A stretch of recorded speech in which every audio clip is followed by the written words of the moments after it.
राजस्थान के धौलपुर की ये कहानी सच में दहला देने वाली है। ये एक ऐसी सच्ची घटना है जहां एक भयानक सपने और एक खौफनाक कबूलनामे के बीच का फर्क ही खत्म हो जाता है। चलिए इस पूरी गुत्थी को परत दर परत सुलझाते हैं। तो सवाल यही है, क्या कोई सपना इतना सच्चा हो सकता है कि वो किसी कत्ल का पर्दाफाश कर दे? जरा सोचिए, कहानी शुरू ही एक ऐसी अजीब बात से होती है जिसने सबको, मतलब पुलिस से लेकर पूरे गांव तक को हैरान करके रख दिया था। एक पत्नी एक सपना देखती है और फिर हूबहू उसी जगह पहुंच जाती है जहां उसके पति की लाश पड़ी थी। आखिर ये कैसे मुमकिन है? तो ये सब शुरू होता है 28 दिसंबर 2025 की एक कड़ाके की ठंड वाली रात में। रजनी नाम की एक औरत आधी रात को चीखते हुए उठती है। उसने एक बहुत ही भयानक सपना देखा था। आधी रात का ये सपना सुबह होते होते एक खौफनाक हकीकत में बदलने लगा। रजनी पर जैसे उसके पति रविकांत की आत्मा आ गई हो। वो उसी की आवाज में बोलने लगी और कहने लगी कि उसका कत्ल हो चुका है, घर से करीब 30 किलोमीटर दूर शेरगढ़ किले के पास। अब परिवार वाले घबराए पर उसे उसी जगह ले गए और जानते वहां क्या मिला? वहां का मंजर देखकर सबके होश उड़ गए। ठीक वैसा ही जैसा रजनी ने बताया था। एक खून से सना पत्थर और पास की 50 फुट गहरी खाई में रविकांत की लाश। ये खबर पूरे इलाके में आग की तरह फैल गई। लोग बातें करने लगे कि पत्नी का अपने पति से कोई दैवीय कनेक्शन है।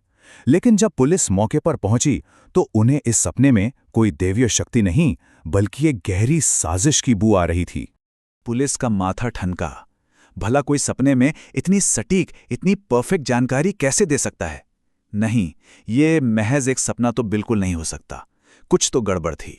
और बस इसी एक सवाल ने कि कोई महिला सपने में हत्या की इतनी सटीक जगह कैसे बता सकती है, जांच की पूरी दिशा ही बदल दी। अब ये मामला किसी चमत्कार का नहीं बल्कि एक सोची समझी साजिश का लग रहा था। इस तथाकथित देवीय सपने की गुत्थी सुलझाने का पहला सुराग किसी बाबा या तांत्रिक ने नहीं बल्कि टेक्नोलॉजी ने दिया। पुलिस ने सीधा सीधा रजनी के फोन की कॉल डिटेल्स निकाली और एक नंबर था जो बार बार लगातार उसकी कॉल लिस्ट में आ रहा था। बस उसी एक नंबर की जांच पुलिस को 6 महीने पीछे ले गई, जून 2025 में, जहां एक नाजायज रिश्ते की नींव रखी जा रही थी। और इस कहानी की शुरुआत हुई थी एक बहुत ही मामूली सी टेम्पो की सवारी से। सब कुछ बहुत तेजी से हुआ। स्टेशन से घर लौटते हुए टेम्पो ड्राइवर शाहरुख से पहली मुलाकात हुई, फिर दूसरी और फिर तीसरी मुलाकात तक तो फोन नंबर्स भी एक्सचेंज हो गए। और इसके बाद जो शुरू हुआ वो था फोन पर घंटों बातों और छिप छिप कर मुलाकातों का सिलसिला। और देखते ही देखते ये दोस्ती एक नाजायज रिश्ते में बदल गई। ये दोनों अक्सर शेरगढ़ किले के पास ही मिला करते थे। हाँ, वही किला जो आगे चलकर इस जुर्म का गवाह बनने वाला था। इन्हीं मुलाकातों में रजनी ने शाहरुख से कहा कि वो उसके साथ ही रहना चाहती है, लेकिन भागकर नहीं। वो इस मसले का एक परमानेंट, एक पक्का समाधान चाहती थी। अपने इस खतरनाक प्लान को अंजाम देने के लिए रजनी ने पहला कदम उठाया। उसने अपने पति रविकांत के ठेकेदार को फोन किया, बहाने बनाए और किसी तरह उसे 7 महीने बाद बेंगलोर से घर वापस बुलवा लिया। रविकांत बेचारा इस बात से बिल्कुल अनजान था कि वो घर नहीं बल्कि अपनी मौत के जाल में कदम रख रहा था। तो अब कहानी पहुंचती है उन आखिरी 2 दिनों पर जब रविकांत की मौत की स्क्रिप्ट लिखी जा चुकी थी। इस खूनी खेल का एक्टर भले ही शाहरुख था, लेकिन इसकी असली डायरेक्टर रजनी ही थी। पूरा प्लान 2 दिनों में फैला हुआ था, 26 और 27 दिसंबर। शाहरुख ने सबसे पहले रविकांत से दोस्ती की और उसकी सबसे बड़ी कमजोरी को अपना हथियार बनाया, और वो कमजोरी थी शराब।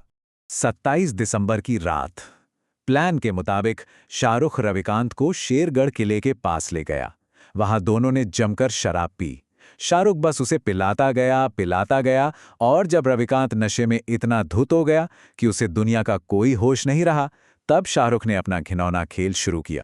लेकिन इस कहानी का जो सबसे सबसे ज्यादा दहला देने वाला हिस्सा है ना, वो अब आता है। कत्ल से ठीक पहले शाहरुख ने रजनी को कॉल किया और रजनी ने जो कहा उसे सुनकर शायद किसी के भी रोंगटे खड़े हो जाएं। उसने कहा, फोन चालू रखना, मैं उसकी आवाजें सुनना चाहती हूं। जी हां, जब शाहरुख पत्थर से एक के बाद एक वार रविकांत पर कर रहा था तो दूसरी तरफ फोन पर रजनी अपने ही पति की आखिरी सिसकियां, उसकी आखिरी सांसें सुन रही थी। रविकांत की जान लेने के बाद शाहरुख ने लाश को पास की ही 50 फुट गहरी खाई में फेंक दिया और वहां से सीधा आगरा अपनी बहन के घर भाग गया। दोनों को लगा कि बस काम हो गया, उन्होंने एक परफेक्ट क्राइम किया है और अब वो कभी पकड़े नहीं जाएंगे। पर वो शायद कानून से तो बच भी जाते, लेकिन अपने अंदर बैठे ज़मीर और जुर्म के बोझ से नहीं बच पाए। खासकर रजनी, जिसे अपने किए का पछतावा इस कदर सताने लगा कि उसी ने उस सपने का नाटक रचा जिसने आखिर में पूरा राज खोलकर रख दिया। सोचिए, फोन पर सुनी अपने पति की वो आखिरी चीखें, वो सिसकियां हर पल रजनी के कानों में गूंज रही थी। उसकी रातों की नींद उड़ चुकी थी। ये अपराध बोध, ये गिल्ट इतना भारी हो गया था कि अब उसे बर्दाश्त करना नामुमकिन हो रहा था। तो वो जो भविष्य बताने वाला सपना था ना, वो असल में कोई दैवीय शक्ति नहीं थी। वो तो बस उसके अंदर के अपराध बोध का एक कबूलनामा था, एक ऐसी परफॉर्मेंस जो उसने अनजाने में खुद को और दुनिया को सच बताने के लिए रची थी। जब पुलिस ने शाहरुख को पकड़ा तो वो ज्यादा देर टिक नहीं पाया, वो टूट गया और उसने पूरी साजिश उगल दी। साफ साफ बताया कि इस सब की मास्टरमाइंड रजनी थी।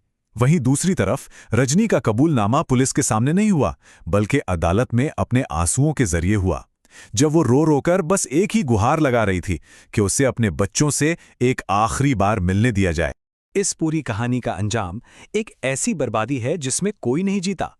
पति रविकांत दुनिया में नहीं रहा, पत्नी रजनी और उसका प्रेमी शाहरुख जेल की सलाखों के पीछे पहुंच गए। लेकिन इस सब में सबसे बड़ी कीमत चुकाई दो मासूम बच्चों ने, 3 साल का बेटा आरव और 6 साल की बेटी खुशी, जिनका भविष्य अब पूरी तरह से अंधेरे में है। उस दिन कोर्टरूम का मंजर सबसे ज्यादा दिल तोड़ने वाला था, जब एक मां, जो अब एक कातिल थी, शायद आखिरी बार अपने बच्चों के गले लग रही थी। उन मासूम बच्चों को अपनी मां से लिपटकर रोता देख वहां मौजूद पत्थर दिल पुलिस वालों की आंखें भी नम हो गईं। बच्चे तो ये समझ भी नहीं पा रहे थे कि उनके हंसते खेलते परिवार को आखिर किसकी नजर लग गई। ये कहानी बस एक सवाल के साथ खत्म होती है कि प्यार और धोखे के इस खूनी साजिश के बाद आखिर किसी को हासिल क्या हुआ? और जवाब है कुछ भी नहीं, सिवाय एक ऐसी तबाही के जिसने कई जिंदगियों को हमेशा हमेशा के लिए बर्बाद कर दिया।